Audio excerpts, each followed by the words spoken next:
This was the moment 35 years ago Hannah Hauxwell first appeared on our television screens. Little did anyone realise she was about to become a household name and a national celebrity.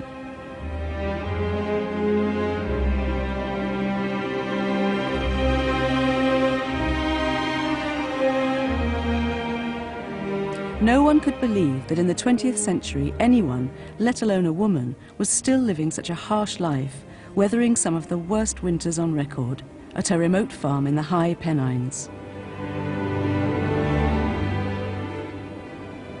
Hannah was 46 when producer Barry Cockcroft and cameraman Mustafa Hamouri came to Low Birkhat Farm in 1973 to start filming.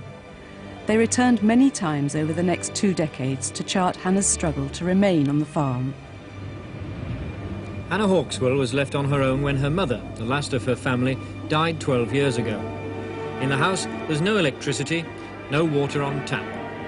When she wants a cup of tea, she has to go to the stream in the field where the cattle graze. Now in her 80s, Hannah still vividly and fondly remembers the day the television crew came to call, and her life changed forever. There'd been a discussion about programmes and who they should have to make them, and quite a few with thinking along the lines of well-known people. And so, well, Barry says, why not go out and meet ordinary people? And so the reply was, well, you go and do it then. So he was made a series. It was what he called The Hard Life. So anyway, Barry arrived one morning or at some time at his desk and found a message. Met this woman, good talker, might be worth looking up. It's all right, thank you, will Mammy? Ah, you little beast.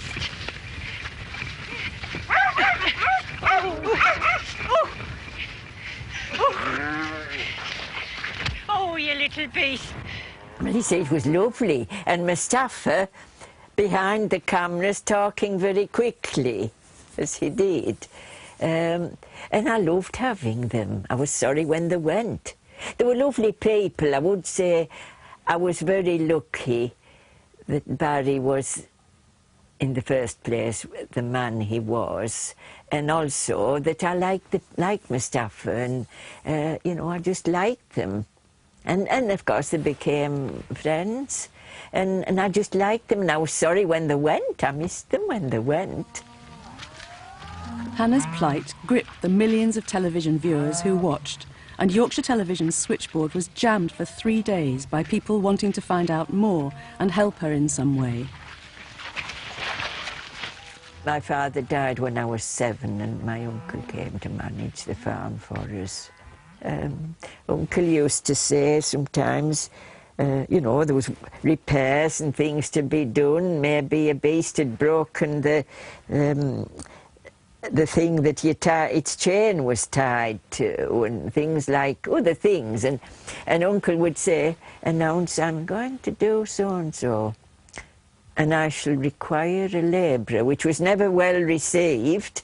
But, you know, after I was left on my own, I was jolly glad that at least I could do, knock a nail or two in, and I was quite an expert, even though I say it myself, I was quite an expert with baling string. There is a further hazard which forces Hannah to hang her food in plastic bags from the ceiling to protect it from rodents driven to seek winter shelter within Low Birkhat. We've always had rats. I'm sorry to say, one time and another. There was one a while ago I met at the foot of the stairs. I don't know which was the most frightened, it or me, but fortunately it went the other way. No, I hate, they're horrible things. I don't like them.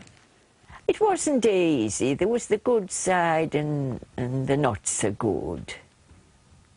Fairly harsh, but I was blessed with, on the whole, a good physique.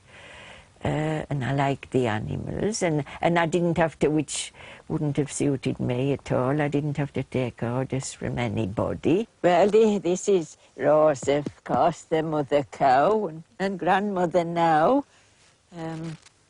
Two of her daughters, the oldest one, Puddles, and Patch.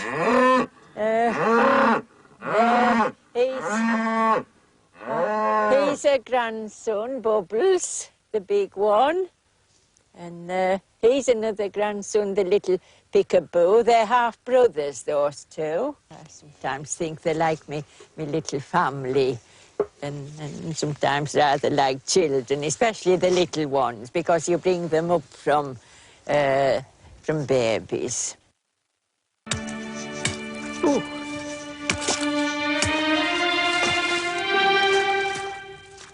Sometimes the temperature drops so low that the stream flowing a few yards from her door, the principal source of water, freezes solid. And she's obliged to make the difficult downhill journey to the reservoir to fetch water for herself and the cattle.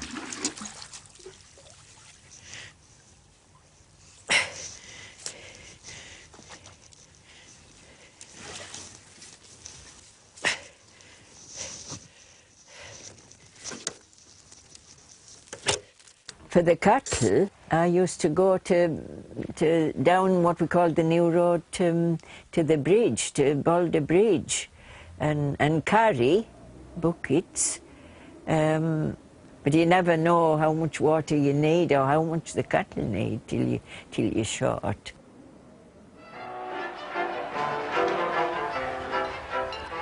One of the most touching scenes was a rare occasion when Hannah left the farm to attend a harvest festival supper and dance. Her enjoyment of the social occasion and the music was obvious. I hadn't been before, but went to the harvest supper, and then there was dancing afterwards. You know, it was quite different, you know, a lovely meal. Mrs. Field was quite a character. And a hunting horn at one point, I think.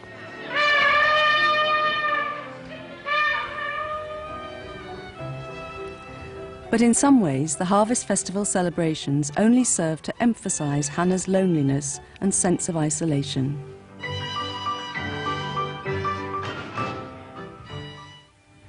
During winter, Hannah can go for 10 days without seeing another soul. She's 46. There's never been a man in her life, no real prospect of marriage. Well, that's something that one can't just choose to do. A good marriage is a good thing if one's privileged to meet anyone. I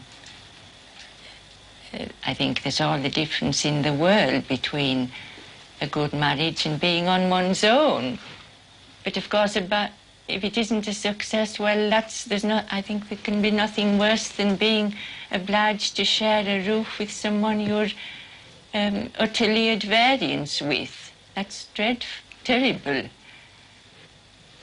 But that's something, it's in other hands. You can't choose. One can't go into a shop and say, I want a husband.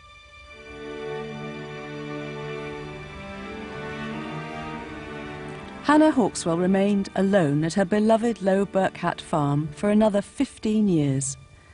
Marriage was never to be for Hannah, but her newfound fame brought her other opportunities.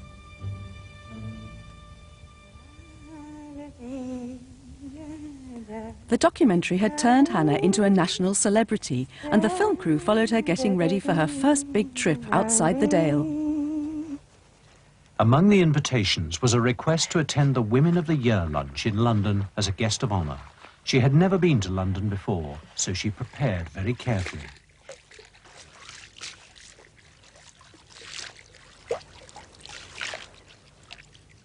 Since she had no water on tap, her laundry had to be done in the reservoir below Low Birkhat. And the first new dress since her mother's funeral was purchased.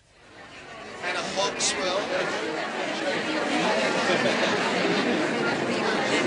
Would you exchange your life in the Dales for, you know, for going to functions like this and living in London? I mean, could you? It's nice for a while, but not. I wouldn't think on a permanent basis. No, I would need to be quiet and to get back to the hills. You're going to be presented to the Duchess of Gloucester. Well, I didn't know I was to be presented to her. Oh, it's very wonderful. Yes. I hope I'll behave in the correct manner, that's all. No. It's Hannah Hauxwell, Yorkshire. Very nice to see you. Heard so much about you. Who was looking after your farm today? The neighbour's looking after my farm. Let's do a picture of the two together, that's fine. Could you go back a bit, Hannah? Back to the Duchess.